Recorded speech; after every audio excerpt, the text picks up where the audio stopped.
봄동 좋아하시나요? 저는 봄이 오면 마트에 진열되어 있는 봄동으로 봄이 왔다는 걸 실감하는데요.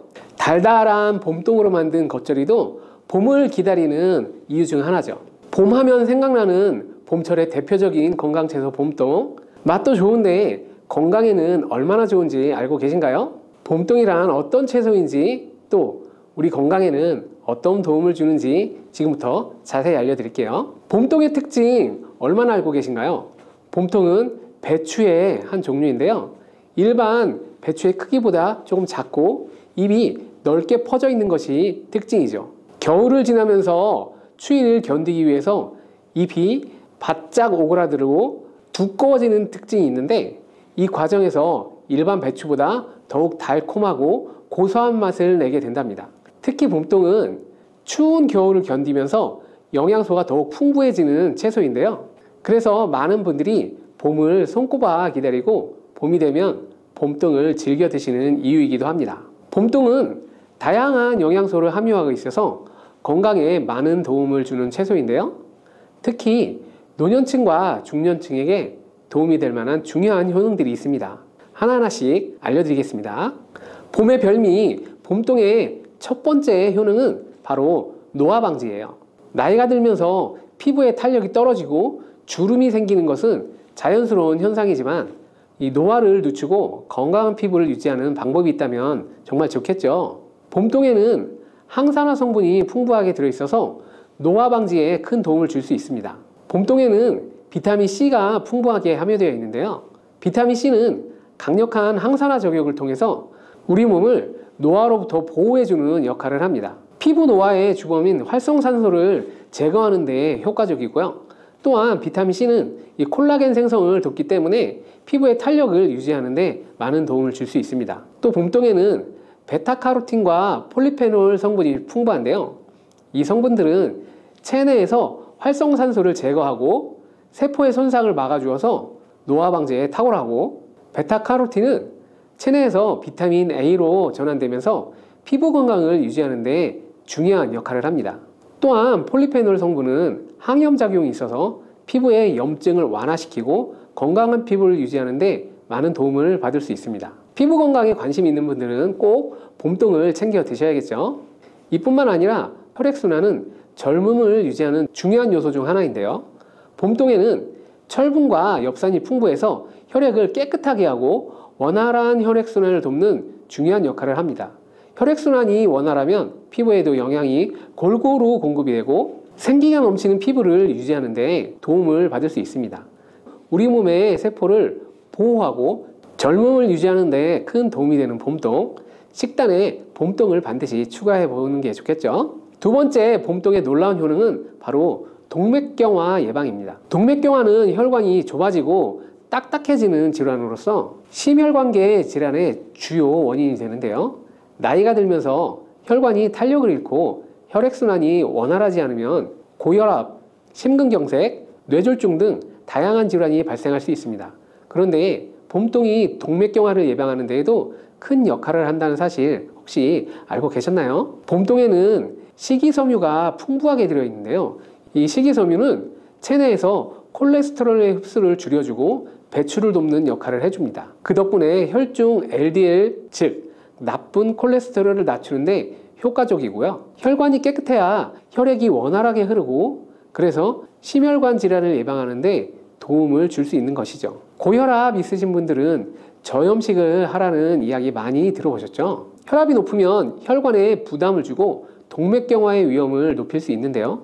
봄동에는 칼륨이 풍부하여서 체내의 나트륨 배출을 돕고 혈압을 안정적으로 유지하는 데 도움을 줄 수 있습니다. 짜게 드시는 분들은 봄동을 꼭 드시는 게 좋은데요. 봄동에는 혈관 건강에 좋은 영양 성분들이 풍부하게 들어있는데 항산화 성분인 비타민C, 베타카로틴, 폴리페놀은 혈관 내 염증을 완화하고 혈관을 건강하게 유지하는 데 중요한 역할을 합니다. 이런 혈관이 건강해야 혈액순환이 원활하게 이루어지고 동맥경화를 예방할 수 있겠죠. 봄동의 놀라운 효능 세 번째는 암 예방 효과입니다. 요즘에 암은 누구나 한 번쯤 걱정하는 질병이 되었는데요. 봄동이 암을 예방하는 데 도움이 된다는 사실 알고 계셨나요?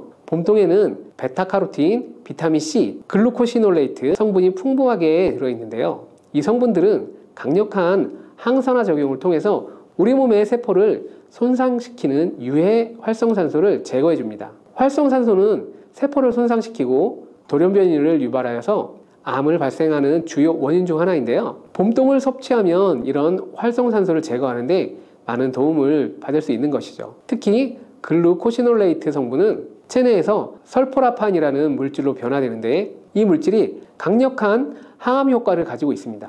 설포라판은 암세포의 성장을 억제하고 암을 예방하는 데 중요한 역할을 하는데요. 연구에 따르면 이 성분은 위암, 대장암, 폐암 등의 예방에 효과가 있는 것으로 알려져 있습니다. 또한 봄동의 풍부한 식이섬유는 장 건강을 돕고 발암 물질이 장에서 오래 머물지 않도록 배출을 도와 대장암 예방에도 도움이 됩니다. 이렇게 보면 봄동은 단순히 채소가 아니라 우리 몸을 보호해주는 천연 항암식품이라고 할 수 있겠죠. 봄동의 네 번째 놀라운 효능은 바로 체중 감량 효과입니다. 많은 분들이 건강한 몸을 유지하기 위해 다이어트를 많이 하시게 되는데요. 봄철에 먹는 봄동 무침은 입맛을 돌게 하는데 체중 감량에 효과가 있다고 놀라시는 분 계시죠? 사실 봄동은 다이어터에도 아주 좋은 식품인데요. 그 이유가 무엇일까요?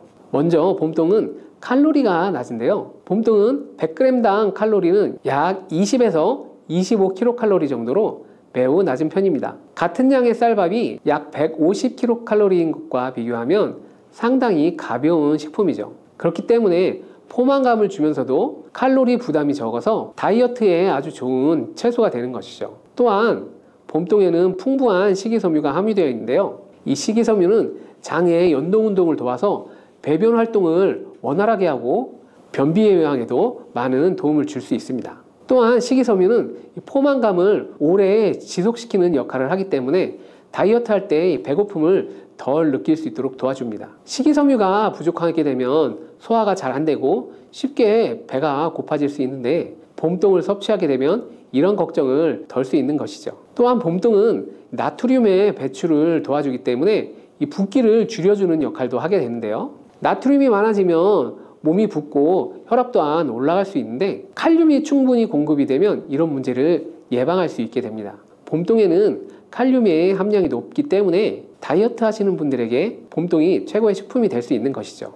그렇다면 맛도 좋고 건강에도 좋은 이 봄동을 더 맛있게 먹기 위해 함께 먹으면 더욱 좋은 식품들이 있는데요. 이 식품과 함께 먹으면 봄동의 효능이 200%나 높아질 수 있다고 하니 궁금하시죠? 궁합이 좋은 식품과 요리법 바로 알려드릴게요.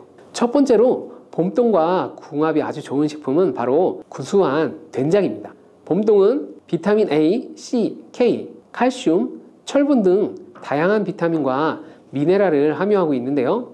된장은 단백질과 다양한 아미노산, 유익한 장내 세균을 가지고 있어 이 둘의 조합은 서로 부족한 기능을 서로 보완해주며 영양소를 풍부하게 공급하는 데 도움이 됩니다. 맛의 궁합도 아주 찰떡인데요. 봄동은 달콤하면서 약간 쌉싸름한 맛이 나는데 된장의 깊고 풍부한 맛과 함께 서로 어우러져서 조화로운 맛을 만들어낼 수 있습니다. 봄동 된장국을 끓여 드시면 영양과 맛 둘 다 놓치지 않을 수 있습니다. 만드는 방법도 참 간단한데요. 바로 알려드릴게요. 먼저 깨끗하게 씻은 봄동을 적당한 크기로 썰어주세요. 멸치 육수를 우려낸 다음에 된장을 풀어주시고 끓게 되면 두부와 대파, 청양고추를 넣고 마지막으로 봄동을 넣어 한 소끔 끓여줍니다. 봄동이 너무 끓으면 식감이 무르게 될 수 있으니 마지막에 넣어서 살짝만 익혀주는 것이 바로 포인트입니다. 참 쉽죠? 두 번째 추천하는 음식은 바로 들기름을 넣은 봄동 겉절이입니다. 봄동과 잘 어울리는 고소한 들기름은 오메가3 지방산, 비타민 E, 비타민 K 등을 함유하고 있는데요. 봄동과의 조합은 영양소를 풍부하게 공급해 줄 수 있습니다.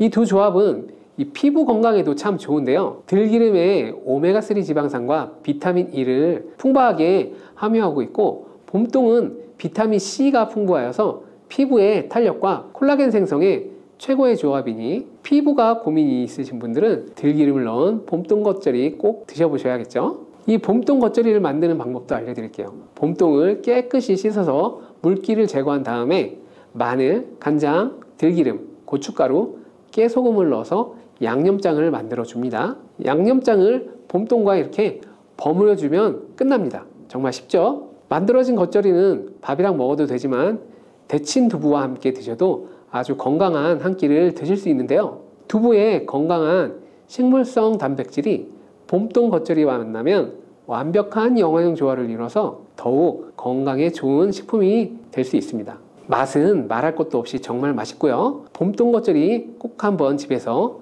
드셔보시기 바랍니다. 봄동과 찰떡궁합인 식품이 있다면 궁합이 좋지 않은 식품도 있는데요. 건강에 좋게 먹으려다가 오히려 몸에 해가 되는 일은 없어야겠죠. 봄동과 절대 먹으면 안 되는 음식도 바로 알려드릴게요. 봄동을 먹을 때 함께 섭취하면 좋지 않은 대표적인 음식이 바로 설탕인데요. 이유가 무엇일까요? 봄동에는 다양한 비타민과 미네랄이 풍부한데 설탕을 많이 함께 섭취하게 되면 체내에 칼슘과 같은 중요한 영양소가 빠져나갈 수 있습니다. 특히 봄동에 함유된 비타민C는 설탕과 만나는 경우 몸 안에서 항산화 작용이 감소할 수 있는데요. 또 봄동에 들어있는 칼슘 또한 설탕에 방해됐기 때문에 봄동의 영양 성분을 100% 섭취하려면 설탕 사용은 피하는 게 좋습니다. 또한 봄동은 식이섬유가 풍부해서 혈당을 천천히 올려주는 역할을 하는데 이때 설탕과 만나게 되면 혈당이 급격히 상승할 수 있고 혈당이 급격히 오르면 인슐린 분비가 늘어나게 되면서 결국 당뇨병의 위험을 높일 수 있습니다. 그러니 봄동을 드실 때 설탕은 꼭 피해주세요. 또한 봄동을 비롯한 배추류에는 고이트로겐이라는 성분이 포함되어 있는데요. 이 성분은 갑상선 호르몬의 생성을 방해할 수 있어서 갑상선 기능 저하증이 있는 분들은 생으로 많이 섭취하는 것은 최대한 피하시는 것이 좋습니다. 또한 봄동은 위산 분비를 촉진하는 역할을 하는데요. 평소 위염과 위궤양이 있는 분들은 생으로 과다하게 섭취하게 되면 속이 쓰리거나 통증이 생길 수 있으니 갑상선 기능이 저하되신 분들과 이 위가 약하신 분들은 봄동을 꼭 익혀내시기 바랍니다. 들기름, 들깨 하면 무엇이 생각나나요?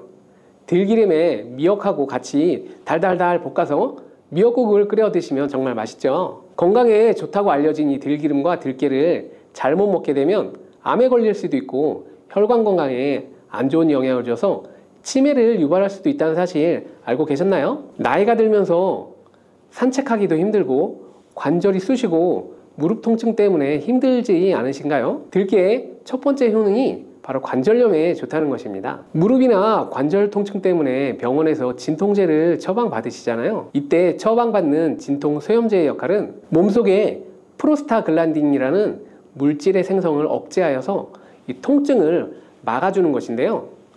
들깨 속에 함유되어 있는 식물성 오메가3 지방산인 알파리놀렌산이 함유되어 있는데 이는 체내에서 염증을 일으키는 프로스타글란딘의 생성을 억제하는 데 아주 좋은 효능을 발휘합니다. 우리가 이 오메가3를 먹는 이유 중에 하나가 혈관 건강이죠. 혈액을 잘 돌게 해주는 이런 역할을 해주는 것도 있지만 바로 이 혈관 속에 미세 염증을 잡아준다는 역할도 있는데 알고 계신가요? 들깨가 바로 이런 염증 유발 물질을 억제해줘서 진통 역할을 하게 해준다는 거죠. 또한 들깨의 두 번째 효능은 바로 뼈 건강에 도움을 준다는 것입니다. 들깨에는 관절염, 무릎 통증을 완화시켜주는 성분이 들어있을 뿐만 아니라 바로 뼈 건강에 도움을 주는 식품인데요. 바로 칼슘 함량이 높기 때문입니다. 들깨 100g에는 390mg 정도 되는 칼슘이 함유되어 있어서 뼈 건강에 아주 많은 도움을 주는 좋은 식품이기도 합니다. 이런 들깨를 꾸준히 섭취하게 되면 골다공증 예방에도 참 좋은데요. 골다공증은 중년 이후 노화가 진행될 때 영양 불균형이 생기면서 많이 발생하게 되는데요. 여성의 경우에는 특히 폐경 이후에 골밀도가 많이 감소하여서 골다공증이 발생하는 경우가 많이 있습니다. 노인의 골반 골절은 65세 이상은 노인들에게 골반 골절이 일어나게 되면 65세 이상은 30%가 1년 이내에 사망하고 80세 이상은 50%가 2개월 이내에 사망을 할 수 있기 때문에 노인의 뼈에 대한 관리는 아주 중요합니다. 골다공증의 관리는 뼈 건강을 유지하고 골절 위험을 줄여주기 위해서 아주 중요한 것이죠. 그래서 이 뼈 건강을 위해서 들깨를 꾸준히 섭취하는 게 좋겠죠. 나이가 들면서 이 깜빡깜빡하는 일이 잦아지고 기억력이 떨어져서 고민되는 분들 많지 않으신가요? 지금부터 걱정하지 않으셔도 됩니다. 세 번째 들깨 효능이 바로 뇌 건강, 뇌신경을 튼튼하게 해주고 기억력을 높여주고 치매를 예방하는 데 도움을 준다는 것입니다. 이렇게 많은 효능이 있는 이유는 들깨에 바로 아까 말씀드린 오메가3가 풍부하게 함유되어 있기 때문이죠. 오메가3는 등푸른 생선에 많이 들어있다는 사실 알고 계시잖아요. 그것은 동물성 오메가3고요. 식물성 오메가3인 알파리놀렌산이 들깨에 많이 함유되어 있는데요. 들깨에 함유된 지방산 중에서 바로 60%가 알파리놀렌산입니다. 이 알파리놀렌산은 뇌신경 보호에 탁월한 효과가 있는데요. 어떻게 뇌신경을 보호하게 되느냐? 뇌신경에 염증을 일으켜서 망가뜨리는 사이토카인이라는 물질이 있는데요. 이런 사이토카인 물질의 분비를 감소시키고요. 또 알츠하이머 치매 환자의 뇌에 많이 발견되는 비정상적인 단백질 베타 아밀로이드도 바로 이 알파리놀렌산이 감소시키기 때문입니다. 참치에 많이 함유되어 있다는 DHA 들어보셨나요? DHA가 바로 대표적인 뇌기능 강화 물질인데요. 이 DHA가 기억력을 높이는 데 도움을 주고 학습 능력 또한 좋게 하는데요. 이 DHA는 체내에서 합성되지 않아서 반드시 식품으로 섭취를 해야 합니다. 들깨에 함유된 알파리놀렌산이 흡수될 때 바로 이 DHA로 전환이 되게 됩니다. 들깨가 뇌신경, 뇌건강에 좋다는 이유가 바로 이것이죠. 네 번째 들깨의 효능은 바로 심장을 건강하게 하고 혈관의 노화를 막아주는데 도움을 준다는 것이에요. 알파리놀렌산이 체내에 흡수될 때 DHA로 변환된다고 했잖아요. 그뿐만 아니라 바로 EPA로도 변환이 되는데요. 이 EPA가 어떤 역할을 하냐면 바로 혈소판 응집을 억제해서 혈관에 혈전이 생기는 것을 방지하는 효능을 한다는 거죠. 그리고 혈관을 튼튼하게 하는 효능과 혈액의 중성지방과 나쁜 콜레스테롤인 LDL을 낮추고 좋은 콜레스테롤인 HDL을 높여주는 역할도 합니다. 미국의 심장협회에서는 허혈성 뇌졸중, 심장마비로 인한 돌연사, 관상동맥 질환 등의 위험을 감소시키기 위해서 매주 1회에서 2회 이상 오메가3 지방산이 풍부한 등푸른 생선을 섭취하는 것이 도움을 준다고 발표했습니다. 그런데 이 오메가3 지방산의 함량을 살펴보면 100g당 오메가3 지방산의 함량이 연어에는 11.5g, 고등어에는 9.9g, 들깨에는 무려 63.1g이나 함유되어 있다는 것이 밝혀졌어요. 들깨에 정말 많이 함유되어 있지 않나요? 들깨에는 연어에 비해서 바로 5배 이상 들어있다는 거죠. 들깨만 꾸준히 드셔도 혈관도 건강하게 하고 심장도 튼튼하게 유지하는데 많은 도움이 된다는 거죠. 5번째 들깨의 효능은 바로 변비에 좋다는 것입니다. 들깨의 껍질에는 식이섬유가 풍부한데요. 들깨 100g에는 18g 정도로 풍부한 식이섬유가 함유되어 있습니다. 수분을 많이 흡수하게 되면 변을 무르게 하고 장 운동도 촉진하여서 변비를 예방하는 데 도움을 줄 수 있는 거죠. 또한 불포화 지방산이 풍부한데요. 들깨에 함유된 리놀렌산이 대장의 염증을 억제해주고 변비로 인해 발생할 수 있는 대장질환 또한 예방하는 데 도움을 줄 수 있습니다. 다음으로 들깨의 효능은 바로 췌장을 건강하게 하는데 도움을 준다는 거예요. 들깨에는 루테올린이라는 성분이 또한 많이 함유되어 있는데요. 이 성분은 몸 안에서 인슐린에 대한 반응도를 높이는 기능을 합니다. 이게 무슨 말이냐면 췌장에서 인슐린을 조금만 분비하게 돼도 몸 안에서 인슐린에 대한 반응을 잘하여서 혈당이 급격히 올라가는 것을 막아주고 이렇게 되면 췌장에서 인슐린 분비를 멈추게 되겠죠. 이렇게 췌장의 부담을 많이 덜어줄 수 있다는 거예요. 루테올린을 통한 인슐린 반응도가 높아지면 당뇨도 예방할 수 있고 혈당 조절하는 데도 많은 도움을 받을 수 있다는 것입니다. 7번째 들깨의 효능은 바로 알레르기성 질환을 예방하는 데 도움을 준다는 거예요. 들깨에 오메가3 지방산이 많이 함유되어 있다고 했잖아요. 이 오메가3 지방산이 염증을 억제하고 면역력을 강화하는 데 효과가 있어서 알레르기 증상을 예방하고 완화시키는 데 도움을 줄 수 있는 거죠. 또 비타민 E가 풍부하게 함유되어 있는데요. 비타민 E는 항산화 작용이 뛰어나고 알레르기 때문에 처방받는 항히스타민제와 비슷한 역할을 한다고 볼 수 있는 거죠. 다음으로 들깨의 효능은 바로 빈혈에 좋다는 거예요. 들깨 100g에는 철분이 약 14mg 정도 들어있는데요.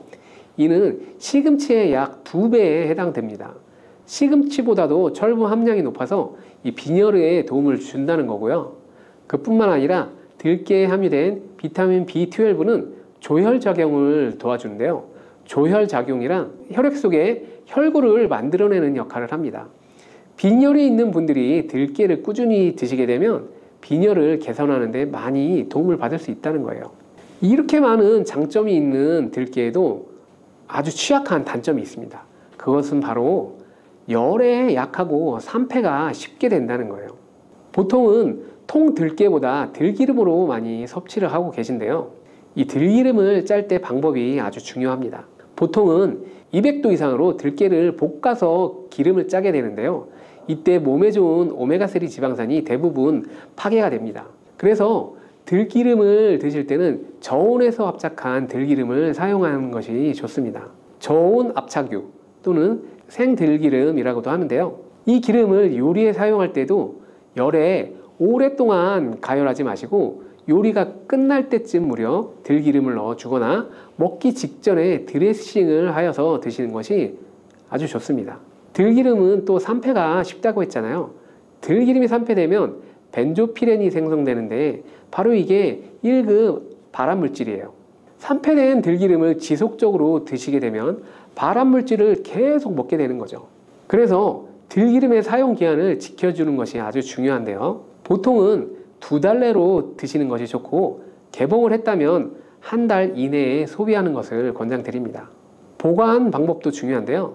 신문지나 검은 비닐 등으로 감싸서 빛을 차단하고 밀봉한 상태에서 반드시 냉장 보관하시기 바랍니다. 실온에 두신다면 들기름의 산패는 급속히 진행되기 때문입니다. 그런데 이 들기름을 오래 보관할 수 있는 방법이 있는데요. 그것은 바로 참기름과 섞어서 보관하는 것입니다. 참기름에는 비타민 E와 세사몰이라는 성분이 있는데요. 이 성분들이 산패를 막아주는 데 도움을 준다는 거죠.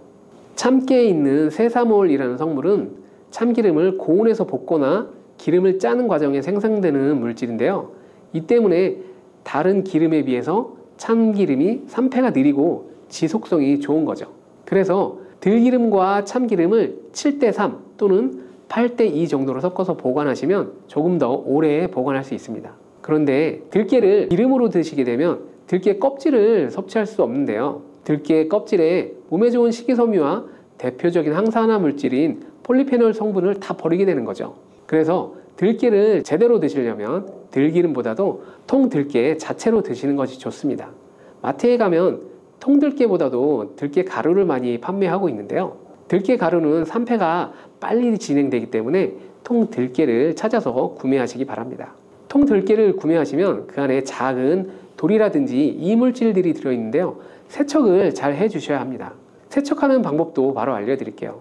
먼저 들깨를 물에 담가서 씻어줍니다. 그리고 물 위에 뜨는 것만 채로 이렇게 걷어서 옮겨주시기 바랍니다. 이렇게 몇 번을 하게 되면 바닥에 이물질만 남게 되는데요. 그것은 버리고 또 물에 담가서 씻어주고 물 위에 뜨는 것만 채로 걷어서 옮겨주고 이 작업을 3번, 4번 반복해주면 깨끗한 통들깨를 세척할 수 있습니다. 깨끗하게 세척한 통들깨는 자연 건조를 시켜주셔도 되지만 시간이 오래 걸리기 때문에 팬에 담아서 약한 불로 건조시켜 주거나 쉬운 방법은 전자레인지를 이용하시면 됩니다.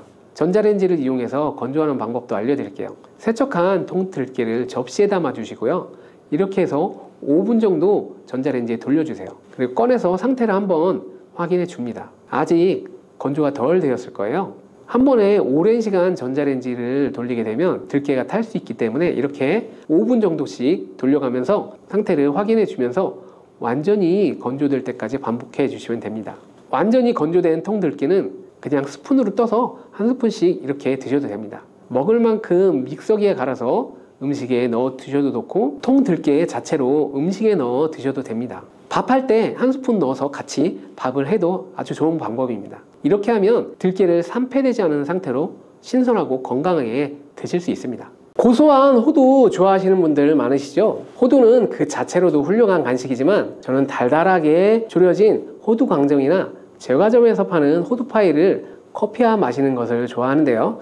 이렇게 맛도 좋고 건강에도 이롭다고 잘 알려진 호두, 혹시 그냥 막연하게 몸에 좋다고만 알고 있지 않으신가요? 호두는 견과류의 일종으로 기원전 7,000년 전부터 인류가 친숙하게 섭취해온 식품인데요. 인류가 이렇게 오래전부터 호두를 섭취해왔다니 놀랍지 않으신가요? 이렇게 호두는 옛날부터 우리 인류에게 많은 영양소를 제공해 주었는데요.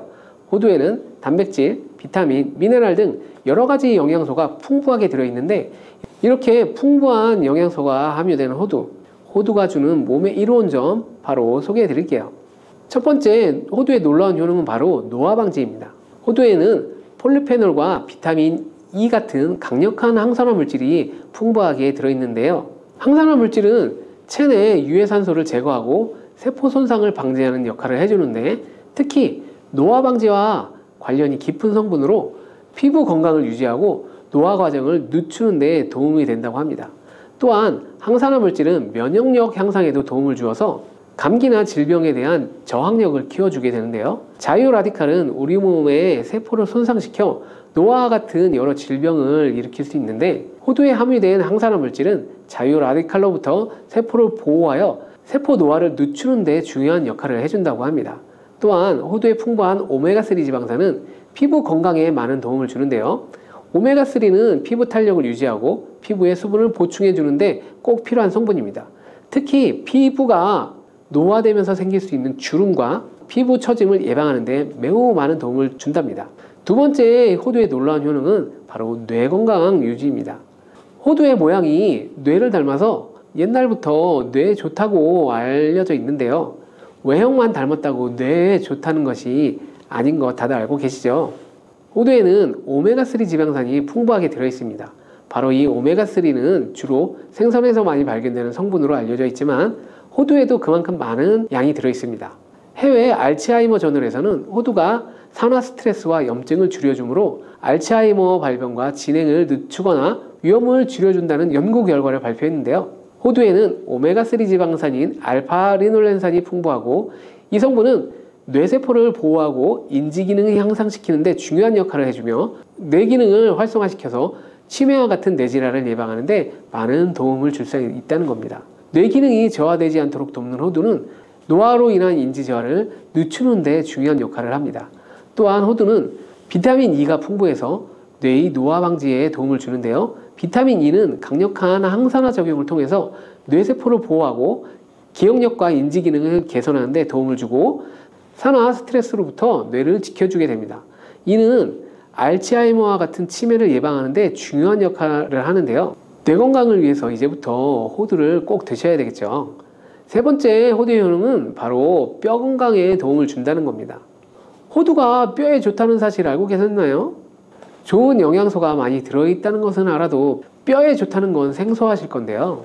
호두가 뼈 건강에 좋은 이유 바로 알려드릴게요. 호두는 뼈를 튼튼하게 만드는데 아주 효과적인 식품입니다. 호두는 칼슘과 마그네슘이 균형 있게 들어있는데요. 칼슘은 뼈를 구성하는 중요한 성분이지만 마그네슘 역시 뼈 건강에 필수적인 역할을 합니다. 마그네슘은 칼슘의 흡수를 돕고 뼈의 밀도를 유지하는 데 중요한 역할을 하는데요. 이 두 성분이 적절히 균형을 이루면 뼈의 강도를 높이고 골다공증과 같은 질환을 예방하는 데 도움을 줄 수 있어요. 또한 호두에 들어있는 오메가3 지방산은 뼈 건강에 직접적인 영향을 미치는 중요한 성분입니다. 연구에 따르면 오메가3 지방산은 뼈의 형성을 촉진하고 뼈의 밀도를 높이는 데 도움을 줄 수 있다고 하는데요. 이뿐만 아니라 오메가3는 염증을 줄여주는 효과가 있어서 관절염 같은 염증성 질환에 걸리기 쉬운 사람에게도 유익한 영향을 줄 수 있습니다. 호두의 놀라운 효능 네 번째는 바로 암을 예방한다는 거예요. 호두는 항산화 작용과 항염증 작용을 할 수 있기 때문에 암 예방에도 효과적이라고 알려져 있는데요. 2022년 국제학술지에 실린 연구 자료를 보면 호두나 아마씨에 함유되어 있는 알파리놀렌산을 꾸준히 섭취할 때 그렇지 않은 사람들과 비교해 심혈관 질환 위험률이 10% 감소되고 관상동맥 심장질환 위험률은 20%나 줄어든다고 합니다. 그뿐만 아니라 호두에는 폴리페놀과 엘라그산이 풍부하게 들어있는데요. 특히 엘라그산은 항암 성분으로 유명한데, 엘라그산은 체내에서 엘라그산 대사 물질로 변환되어서 암세포의 성장을 억제하는 데 도움을 주고, 폴리페놀은 암세포의 확산을 막아주는 중요한 역할을 해준다고 합니다. 호두는 이뿐만 아니라 오메가3 지방산이 많이 함유하고 있는데요. 오메가3 지방산은 염증을 줄이는 효과가 있습니다. 암은 염증성 질환과 관련이 깊은데요. 호두가 가진 염증 완화 효과는 암 치료에 있어서 중요한 보조 역할을 해줄 수 있다는 것입니다. 호두에 포함된 비타민 E와 셀레늄 등의 성분은 면역력을 증진시키는 데 도움을 주는데요. 암 환자에게는 면역력이 중요한데, 호두는 면역 시스템을 강화시켜 주어서 우리 몸의 방어막을 형성시켜 주는데 큰 역할을 할 수 있죠. 이렇게 몸에 좋고 맛도 좋은 호두, 이것들과 먹으면 효과가 배가 되는 것들이 있는데요. 호두와 궁합이 맞는 좋은 식품들 바로 알려드릴게요. 첫 번째가 바로 요거트입니다. 요즘 들어서 그릭 요거트나 프로바이오틱스 같은 단어들 많이 접해보셨을 거예요. 요거트에는 단백질, 칼슘, 프로바이오틱스 같은 성분들이 많이 함유되어 있는데요. 호두에는 건강한 지방, 단백질, 식이섬유, 비타민, 미네랄 등이 풍부하게 들어 있습니다. 두 가지를 함께 섭취하게 되면 영양소 조합을 통해서 다양한 영양소를 한 번에 섭취할 수 있는데요. 요거트에 함유된 프로바이오틱스는 장내 유익한 세균을 증식시키고 장 건강을 촉진하는 데 도움이 된다고 합니다. 또한 호두의 지방은 프로바이오틱스의 효능을 더욱 향상시켜주고 장 건강에 도움을 주고, 호두에 함유되어 있는 오메가3 지방산과 같은 건강한 지방산을 요거트와 함께 섭취하면 호두의 지방이 소화와 흡수를 도와서 영양소의 흡수를 향상시킬 수 있다는 사실 꼭 알고 계시기 바랍니다. 그리고 영양뿐만 아니라 호두의 고소하고 크리미한 식감과 요거트의 부드럽고 상큼한 맛은 잘 어울리게 되는데요. 함께 섭취하면 맛과 식감의 조화를 즐길 수 있습니다. 그러니 이제부터 요거트를 드실 때 호두와 함께 드시는 것 꼭 추천을 드릴게요. 두 번째, 호두와 환상의 궁합 음식은 바로 바나나입니다. 바나나는 호두와 함께 섭취하면 영양소의 균형을 맞출 수 있다는데요. 바나나는 탄수화물과 천연당, 그리고 풍부한 식이섬유를 함유하고 있습니다. 이뿐만 아니라 바나나의 당은 호두 대비해 신체에 더 빠른 에너지를 공급하게 되는데요. 호두에는 건강한 지방과 단백질이 풍부하게 함유되어 있다는 것 이제 잘 아시겠죠? 이 성분들은 체내에서 에너지를 지속적으로 유지하는 데 도움을 주는데요. 그래서 바나나와 호두 이 두 가지를 함께 섭취하게 되면 서로 보완적인 영양소를 한 번에 섭취할 수 있고, 영양소 흡수 또한 더 쉽고 오래 지속이 되도록 도와준다는 거예요. 영양뿐만 아니라 호두의 고소하고 크리미한 식감과 바나나의 부드럽고 달콤한 맛은 잘 어우러지게 되는데요. 함께 갈아서 스무디로 한번 섭취해 보세요. 간단하게 바나나의 달달한 맛과 호두의 고소한 향이 의외로 조화로워서 맛과 식감, 영양소까지 한 번에 즐길 수 있답니다. 이렇게 고소하고 맛도 좋고 몸에도 정말 좋은 호두, 그렇다고 해서 너무 과하게 섭취해도 안 좋다는 사실을 알고 계신가요? 호두는 건강에 매우 좋은 식품이지만 모든 식품들이 그렇듯이 호두도 적당량을 섭취해야 되는데요. 과연 하루에 얼만큼 먹어야 할까요? 몸에 좋은 호두를 잘못된 방법으로 섭취하면 몸에 치명적인 독이 될 수 있는데요. 호두를 섭취할 때 주의할 점들도 바로 알려드릴게요. 호두를 섭취할 때 유의할 점 첫 번째는 바로 알레르기 반응입니다. 호두는 견과류 중 하나로 알레르기를 유발할 수 있는 식품인데요. 일부 사람들에게는 알레르기 반응을 일으킬 수 있습니다. 호두 알레르기가 있는 경우 호두를 섭취했을 때 입술이나 혀, 그리고 얼굴이 부풀거나 호흡곤란을 겪을 수 있는데, 이는 개개인의 신체 증상에 따라 매우 위험할 수 있습니다.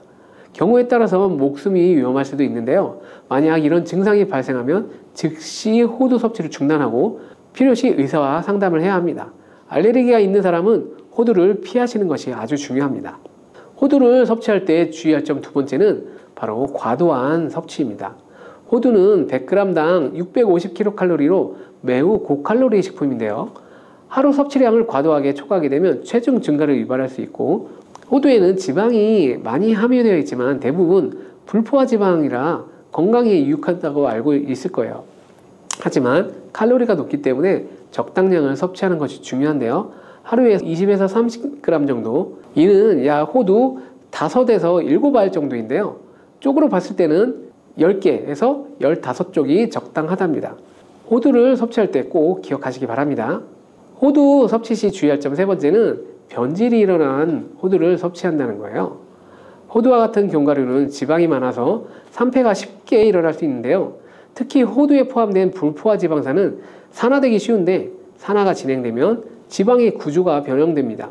산화된 지방은 체내에서 염증을 일으키고 혈관에 손상도 일으킬 수 있습니다. 이뿐만 아니라 산화된 지방은 심혈관 질환까지 유발하는 위험이 있는데요. 또한 호두가 산패되면 아크릴 아마이드라는 유해 물질이 생성될 수 있어요. 이 물질은 발암 물질로 알려져 있고, 이렇게 산패된 호두를 장기적으로 섭취할 시 암의 위험을 증가시킬 수 있습니다. 그러면 산패되어 변질이 일어난 호두는 어떻게 알 수 있을까요? 산패된 호두를 구분하는 방법 쉽게 알려드릴게요. 먼저 색상을 보는 건데요. 신선한 호두는 갈색 또는 황금빛을 띠는데 산패된 호두의 색은 어둡게 변하고 부패한 느낌이 들 수 있습니다. 또한 산패된 호두는 비린내나 신냄새가 날 수 있고, 신선한 호두는 자연스러운 고소한 향이 납니다. 또한 맛이 다른데요. 신선한 호두는 고소한 맛인 반면에 산패된 호두는 맛이 매우 씁쓸하거나 오래된 기름향이 나고 썩은 것 같은 매우 불쾌한 맛이 날 수 있습니다. 신선한 호두를 골랐다면 산패되지 않게 보관하는 방법도 중요한데요.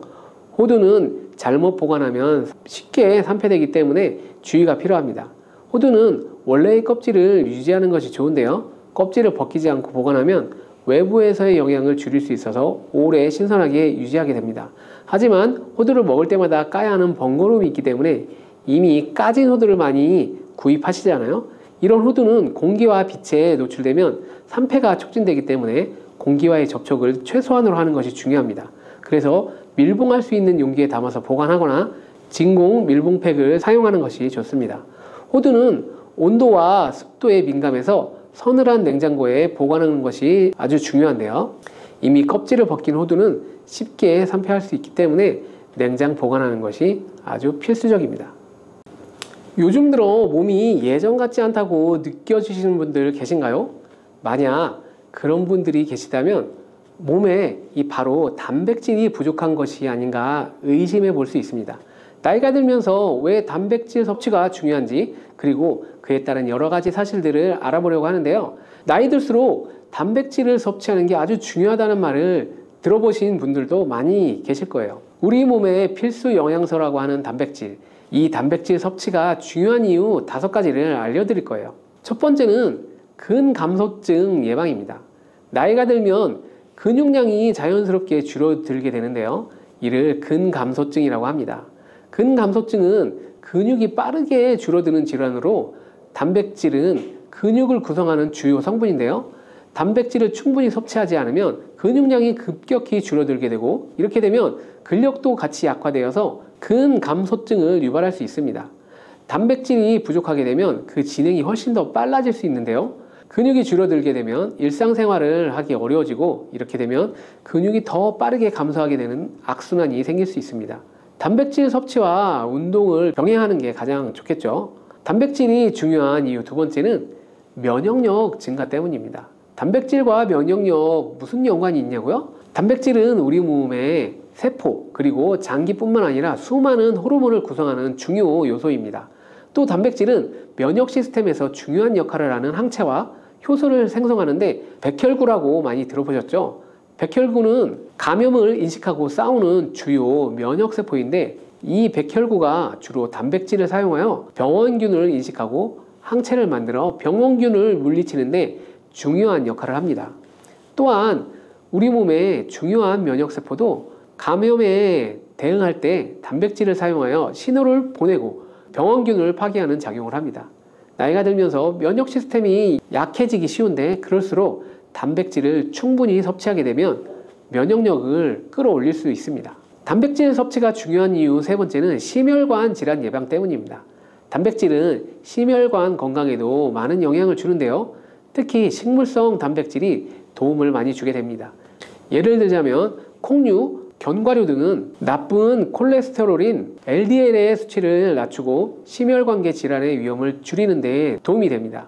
특히 노년층에서 단백질 섭취는 고혈압, 동맥경화증, 심장병 등을 예방하는 데 중요한 역할을 합니다. 네 번째는 피부의 탄력 저하를 예방할 수 있습니다. 피부의 주성분 중 하나인 콜라겐은 단백질로 이루어져 있는데요. 나이가 들면 콜라겐이 자연스럽게 감소하게 되는데 이로 인해서 피부 탄력이 떨어지고 주름이 생기게 되는 거죠. 이때 단백질을 충분히 섭취하게 되면 피부 건강에도 좋은 영향을 주는데요. 단백질 공급은 피부 재생을 촉진시켜주고 피부 건강을 유지하는 데 도움을 주게 됩니다.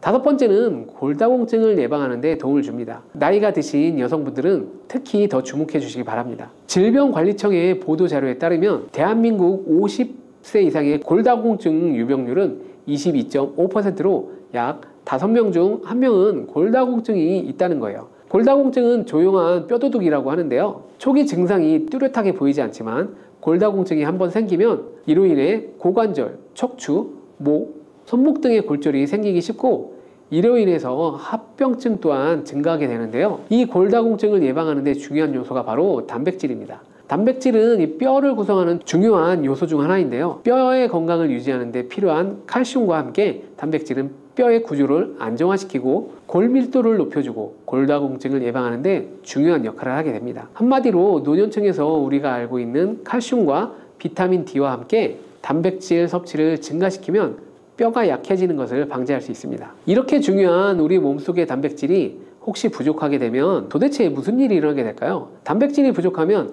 여러 가지 신체 기능에 문제가 생기는데요. 첫 번째가 인지 기능 저하 치매입니다. 단백질 부족이 치매를 유발한다니 놀라셨나요? 연구에 따르면 단백질이 뇌 건강을 유지하는 데 아주 중요한 역할을 합니다. 특히 기억력에 많은 영향을 주는데요. 단백질은 뇌에서 신경 전달 물질을 만들고 뇌세포의 구조를 유지하는 데 도움을 줍니다. 특히 학습과 기억력에 영향을 주는 시냅스에서 발생하는 신경 전달 물질의 방출과 수용체 활성화는 대부분 단백질에 의해서 조절되는데 예를 들어 NMDA 수용체와 AMPA 수용체는 기억 형성에 중요한 역할을 하며 이것들은 모두 단백질로 구성되어 있습니다. 그래서 충분한 단백질을 공급받지 못하면 뇌 기능이 떨어지고 치매와 인지 기능 저하 위험이 점점 커질 수 있는 가능성이 높아진다는 거예요. 이러한 단백질 섭취가 우리 몸에 얼마나 중요한 영향을 끼치는지 다시 한번 아셨나요? 또 단백질이 부족하면 탈모도 일어날 수 있습니다. 혹시 머리카락이 점점 얇아지고 빠지고 있는 것 같다고 느껴지시는 분들 계신가요? 탈모도 이 단백질 부족과 관련이 있는데요. 우리 머리카락도 단백질인 케라틴으로 이루어져 있기 때문에 단백질이 부족하면 머리카락이 자연스럽게 약해지고 그 증상이 점점 심해지면 탈모가 올 수 있다는 거죠. 우리가 광고로 많이 접하는 탈모 영양제 같은 경우도 맥주 효모 성분과 머리카락을 이루고 있는 아미노산 단백질로 구성되어 있다는 것을 보면 쉽게 이해가 가실 거예요. 그러니 건강한 모발을 생각하신다면 단백질을 잊지 말고 섭취해야 되겠죠. 그런데 왜 노년층이 단백질을 더 많이 섭취해야 하는 걸까요? 젊은 사람들보다 더 중요한 이유가 있을까요? 그 이유는 노년층은 근육이 자연스럽게 감소하면서 신진대사도 느려지고 기초대사량이 점점 감소하기 때문에 체지방률이 점점 증가할 수 있고 단백질의 체내 합성 능력 또한 떨어지게 되는데 그러면 근육량이 줄어들게 되고 그만큼 신체 활동도 어려워지면서 일상생활에 어려움을 겪을 수 있습니다. 그래서 노년층일수록 단백질을 충분히 섭취해서 근육을 유지하는 게 아주 중요합니다. 그런데 노년층은 소화 기능이 떨어지기 때문에 사실 고기나 생선 같은 동물성 단백질을 섭취하는 게 불편할 수도 있고 나이가 드시면서 식사량이 감소하거나 식사 준비에 번거로움도 있기 때문에 매끼 단백질을 챙겨 먹는데 어려움이 있는 것이 사실입니다. 그래서 혼자 계시는 분들은 더욱더 단백질 섭취가 어렵게 되는데요. 어떤 분들은 체중 증가를 걱정하시면서 단백질 섭취를 꺼려 하시는 분들도 있습니다. 그러면 안 됩니다. 단백질 섭취가 어렵다고 해서 단백질의 섭취를 멀리하면 절대로 안 되는데요. 우리 몸에 이렇게 필수적인 단백질을 충분히 섭취하기에 좋은 음식은 무엇이 있을까요? 단백질을 섭취하는데 좋은 추천 음식 4가지 바로 소개해 드릴게요. 첫 번째는 바로 계란입니다. 사실 단백질하면 가장 먼저 떠오르는 식품이 바로 계란인데요. 계란 2알만 드셔도 하루에 필요한 단백질의 20%를 섭취할 수 있습니다. 특히 계란의 단백질은 완전 단백질로 분류되는데요. 이는 우리 몸이 제대로 기능하는 데 필요한 필수 아미노산을 포함한다는 것을 뜻합니다. 계란은 단백질뿐만 아니라 비타민 A, D, E도 함유하고 있어서 건강에 매우 좋은데요. 계란은 자연적으로 비타민 D를 함유하고 있는 드문 식품 중 하나입니다. 또한 계란 노른자에는 칼슘, 구리, 요오드, 철분, 망간, 인, 셀레늄, 아연도 풍부하게 함유하고 있어서 계란을 먹으면 많은 영양소를 쉽게 섭취할 수 있다는 거죠. 두 번째는 생선입니다. 등푸른 생선이 건강에 좋다는 이야기는 많이 들어보셨을 텐데요. 사실 등푸른 생선뿐만 아니라 다른 생선도 저지방, 고단백 식품으로 다른 고단백 식품인 육류에 비해서 지방 함량이 낮고 필요한 영양소는 그대로 제공해 줄 수 있습니다. 생선에는 단백질과 함께 오메가3 지방산도 풍부하게 함유되어 있어서 심혈관 건강에 많은 도움을 줍니다. 특히 연어, 고등어, 참치 같은 생선은 단백질뿐만 아니라 항염증 효과도 있습니다. 그리고 대구 같은 백색 생선은 지방 함량이 매우 적고 단백질은 상대적으로 많아서 체중 걱정하시는 분들이나 다이어트를 하시는 사람에게도 더욱 좋은 생선입니다. 등푸른 생선도 지방 함량은 높지만 이 지방이 건강에 유익한 오메가3 지방산이기 때문에 건강에 도움이 되는 것인데요. 생선의 단백질은 다른 육류나 콩류보다 소화가 편하고 생선의 살은 비교적 부드러워서 섬유질을 가지고 있어 소화가 빠르고 몸에서 쉽게 분해가 됩니다. 쉽게 흡수가 됩니다. 세 번째는 유단백 식품인 우유나 요거트 같은 유제품입니다. 특히 노년층에서는 유제품을 섭취하면 칼슘도 함께 챙길 수 있어서 골다공증 예방에 많은 도움을 받을 수 있는데요. 유제품에 포함된 단백질은 고품질 단백질입니다. 고품질 단백질은 신체가 효율적으로 사용하고 필요한 아미노산을 모두 공급하는 단백질을 말하는데요. 유제품에 포함된 주요 단백질은 카제인과 웨이로 두 가지 모두 필수 아미노산을 풍부하게 포함하고 있습니다. 웨이 단백질은 소화가 쉽기 때문에 운동 직후에 우유를 섭취하면 근육에 아미노산을 빠르게 공급할 수 있고, 카제인은 천천히 흡수되어서 장시간 동안 일정한 수준의 아미노산을 제공해 주어 근육 손실을 예방하는 데 도움을 줍니다. 하지만 우유를 먹으면 속이 불편하신 분들도 계시죠? 많은 사람들이 유제품을 섭취할 때 소화 불편을 겪을 수 있는데 특히 락토스 불내증, 즉 유당 불내증이 있는 경우입니다. 그러나 요즘에는 이런 분들을 위한 락토스를 제거한 락토프리 우유나 치즈, 요구르트 등은 락토스가 거의 없거나 적은 제품들이 많이 나와 있는데요. 락토스 불내증이 있는 사람들도 이런 유제품은 문제없이 섭취할 수 있습니다. 소화가 어려우신 분들은 참고하시면 도움이 되겠죠. 네 번째는 바로 콩류입니다. 콩류 또한 식물성 단백질로 유명하죠. 콩은 식물성 단백질을 제공하는 대표적인 식품인데요. 두부나 두유 같은 식품으로도 쉽게 섭취할 수 있고요. 콩류와 같은 식물성 단백질은 고기나 유제품과 같은 동물성 단백질에 비해서 지방 함량이 낮고 콜레스테롤이 없는 특징을 가지고 있습니다. 특히 콩, 렌틸콩, 병아리콩, 검정콩 등 다양한 종류의 콩류는 필수 아미노산을 풍부하게 함유하고 있어서 신체가 필요로 하는 단백질을 골고루 제공하게 되는데요. 특히 고기나 생선 같은 동물성 단백질이 소화가 어려우신 분들에게는 두부나 비지찌개 같은 소화가 잘 되면서 단백질도 충분히 섭취할 수 있는 콩류가 좋은 단백질 식품이 됩니다. 이렇게 몸에 필수적인 단백질, 음식만으로 충분히 섭취하게 되면 좋겠지만 그게 어려운 경우도 있을 텐데요. 이때 단백질 보충제도 좋은 선택이 될 수 있습니다. 운동 후에 빠르게 단백질을 보충하고 싶을 때나 식사를 통해 충분한 단백질을 섭취하기 어려운 경우에는 보충제가 유용한데요. 마트에서 쉽게 찾을 수 있는 단백질 파우더나 고단백 프로틴바를 이용하면 간편하게 단백질을 보충할 수 있습니다. 하지만 이렇게 간편하게 섭취할 수 있는 제품들을 몸에 좋다고 많이 섭취하면 좋을까요? 과량 섭취할 때도 큰 문제가 될 수 있습니다. 한 번에 과도한 단백질을 섭취하게 되면 신장에 부담을 줄 수 있고 또 체내에서 불필요하게 지방으로 축적될 수 있습니다. 단백질의 하루 권장 섭취량은 성인 기준 몸무게 1kg당 약 1g인데요. 하루 권장 섭취량을 꼭 지키는 게 중요하죠. 한마디로 보충제는 식사로 부족한 부분을 보충하는 역할만 하도록 하고 식사로 골고루 단백질을 섭취하는 게 가장 이상적입니다. 다음으로 단백질 섭취할 때 간단한 팁을 하나 알려드릴게요.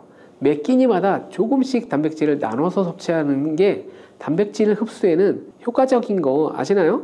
단백질은 탄수화물과 지방과는 다르게 잉여 단백질이 몸에 저장이 되지 않는데요. 그 때문에 한 번에 과량으로 섭취하면 소화가 어려워지거나 신장에 부담을 줄 뿐만 아니라 필요 이상의 단백질은 또 배출되기 때문에 번거롭더라도 매일 조금씩 매 끼마다 꾸준히 섭취하시는 게 중요합니다. 고기를 좋아하시는 분, 또 채소를 더 선호하시는 분들, 이제는 다 같은 단백질이라고 생각하지 마시고 동물성 단백질과 식물성 단백질을 골고루 섭취해야 하는데, 동물성 단백질은 식물성 단백질에는 부족한 아미노산이 풍부하고, 식물성 단백질은 동물성 단백질에 비해 지방이 적고 대신 섬유질이 많기 때문에 우리 몸에 많은 도움을 줄 수 있습니다. 우리가 평상시에 먹는 한식은 사실 단백질 섭취에 아주 좋은데요. 식탁에 단백질이 풍부한 계란, 생선, 콩, 두부 이런 것들을 반찬으로 두어 개만 먹어도 쉽게 매 끼마다 몸에 필요한 단백질을 섭취할 수 있습니다.